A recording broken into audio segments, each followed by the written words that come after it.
Hi, this is Todd, And this is Camille. and we're going to take you on a virtual tour of our new home. Welcome to the Love Hacienda. The place we live in now, we've always called the Love Nest, but this is truly a Love Hacienda. Not so lovely right now. There is not a lot of curb appeal here at all. The property is way overgrown. There's bars on the front of the window. What you're looking at here is actually the back of the garage. This is the street view. It's really flat. There's not a lot of character to it. We're going to try and frame out the windows, these three windows, and put planters underneath to give it a little bit more depth. We definitely want to pull all this out and do a drought-resistant garden with succulents. When you start to go to the side of the house, you start to see the house has a lot of character. It's a Spanish style house with a lot of potential.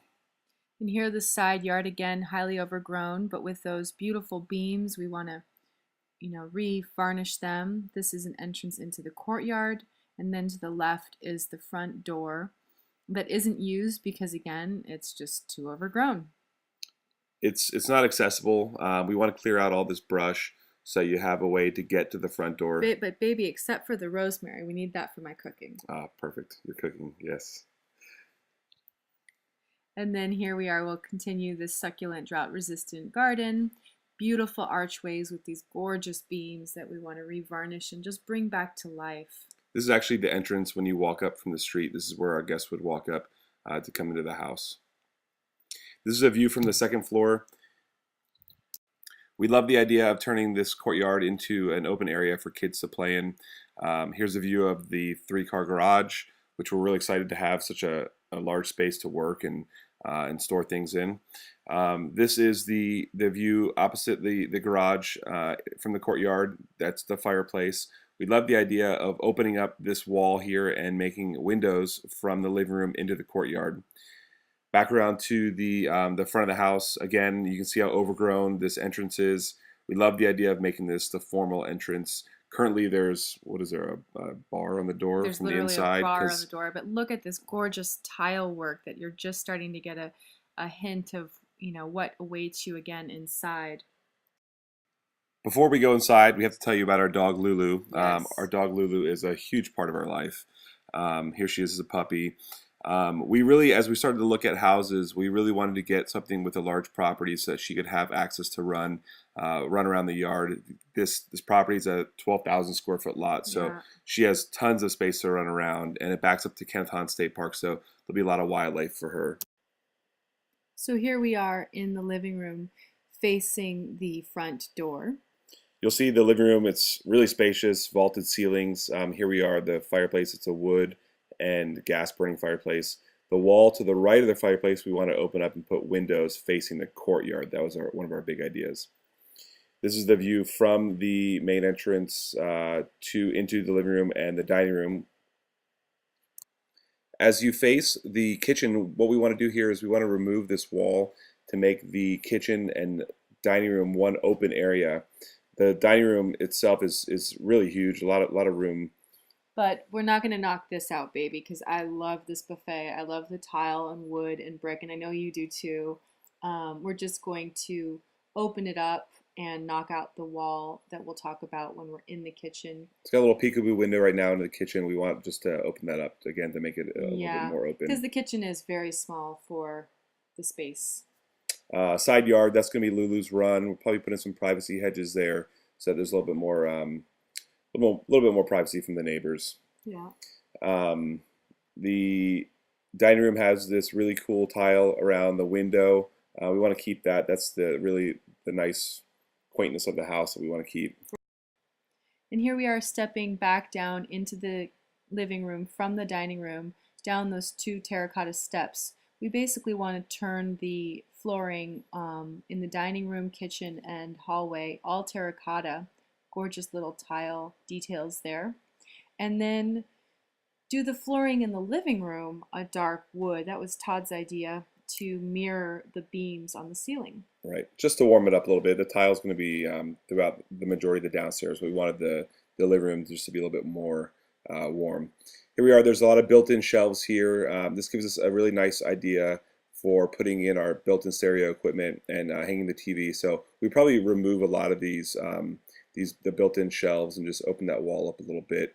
Behind that But that's wall, up for debate because I have lots of great magazines and pieces that I want to put up there. we're, So, we're, we're still talking about that one. Behind the wall is a really nice coat room. This could also, again, give us access to our electronics. Here we are, the backyard. The backyard, there's not a whole lot of space there. It's very vertical. but with that steep backyard, we thought it would be nice to terrace it. Camille loves the idea of planting some herbs back there for a garden. For sure, citrus trees. Yep, some citrus trees. We love drinking margaritas, so a We do. couple extra It's gonna limes be for the Margaritaville margarita. at the Yeah. Love Hacienda. The tree you see over there to the left, there's a nice pine tree in the back. The tree to the left is actually a giant avocado tree, which we're really excited about. For our guacamole to go with our margaritas. Our the landlord, or not the landlord, the owner now said that there's a squirrel problem. No more landlords, baby. There's a squirrel problem because of the avocado tree, and we let him know that there's going to be a dog problem for the squirrels here. So the squirrels will have a hard time with Lulu. I know Lulu loves squirrels. Oh, So yes, she does. here we are in the world's worst kitchen. Oh, This, baby, this is my territory. I'm going to have to explain this. talk about a before and after shot. Here we go. Exactly. Look at these cabinets all pulled out, nothing, totally bare. I mean, unbelievable. It blew our mind, and that's when we were like, wow, this home is not only has so much character, but it's perfect for the show because of this kitchen. Yeah, totally not livable. None of the appliances really work. The stove, there's an electric stove. I know that's not functional. The dishwasher is not functional. The fridge is so grungy and disgusting. Through these doors, though, we're talking about how in order to be able to enlarge, we could knock this out, the pantry out, and it's a step down into the laundry room. The laundry room's huge. There's actually too much space there, so we may be able to do something creative kitchen. with a pantry that has maybe a step down or a little bit of a walk-in pantry was one of the big ideas we thought about. Here we are, the kitchen. You'll see how grungy and dirty it is. Gross, oh my gosh, and it's so grimy. disgusting. Again, some privacy hedges there to separate the view from the neighbor's yard and give us a little bit more privacy. We spend a lot of time in the kitchen. We do. We cook at home a lot, and Camille's an amazing cook, so Well, we really thank want to you. make this her kitchen and redo it. This is the wall we want to open up into the living room, just so it's a little bit more open and gives off the feel of something larger as well. And just in case you wanted to look at all the workings of the sink, here it is. Here's And here's the laundry room. The laundry room's huge. There's a sink in there. It's almost too big. The downstairs bathroom, this is going to be the guest bathroom. It's absolutely disgusting right now. Needs to be completely gutted. The downstairs bedroom, this is the third bedroom. This is going to be the guest bedroom. We're going to pull up all of the carpet down here as well and put in terracotta, continue with the terracotta into this room. yes, this will be the mother-in-law's and father-in-law's bedroom. Todd's parents when he come from out of town. There's an entrance into the garage here, so that presents a little bit of a challenge. What do we want to do with that entrance? Keep it there or possibly move it somewhere else? Into the absolutely disgusting, atrocious bathroom. We want to rip out the vanity, the toilet, rip out the shower enclosure. It's a fiberglass shower enclosure. It needs this whole bathroom is awful. It needs to be completely gutted. We love the idea of doing a tile shower and enclosure. You can see it's awful now. Paint peeling, drywall's a little bit wet. There may be a potential leak behind the toilet. We have to wait and see how that goes when we go to pull it all out. But imagine the shower pressure without a shower head. As we go upstairs, there's two more bedrooms. This was actually a patio that they walled in. It was a patio off the master bathroom.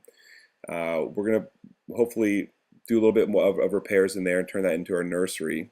The master bathroom it's in decent enough condition. We don't have to remodel it right away. We plan on doing that later on. The bathroom, or excuse me, the shower is basically almost brand new. Yeah, it's livable. The entrance into the master bedroom has closets lined throughout the hallway. That's the hallway that's adjacent to the master bathroom. His and her sink. Oh yeah, Todd finally. and Camille. We've been piled up on top of each other, so we're excited about how big this bathroom is because the bathroom we're in now is absolutely tiny. Again, the shower, it's pretty new. I think it's fine for the time being. Nothing really that needs to be done right away, but something that we want to do a really big remodel down the road with the master bedroom and master bathroom. Camille loves this tile, the old tile on the around the tub. It's kind of an awkward place for the tub. It kind of sticks out in the middle of the room. And I don't Um, understand why they didn't do this other side. That's odd. I don't know But if they ran out of tile or what. An awkward place for the toilet as well, and a phone next to the toilet, which is such a 70s, 80s thing to do. Here's the master bedroom. It's spacious. It's a good size. It faces the back of the property. Um, the the window's kind of small. You know, ideally, if we do some work on the outside of the house, we would make that window a little bit larger. Um, Nothing that needs to be done right away, though. and then through this ugly old comforter is the Those aren't shutters blinds. that go out to the rooftop above the living room below it that we'd like to turn into, because these are sliding glass doors, to a nice roof deck that we would be able to take in this view of none other than downtown LA, $1 million view, the baby. $1 million view.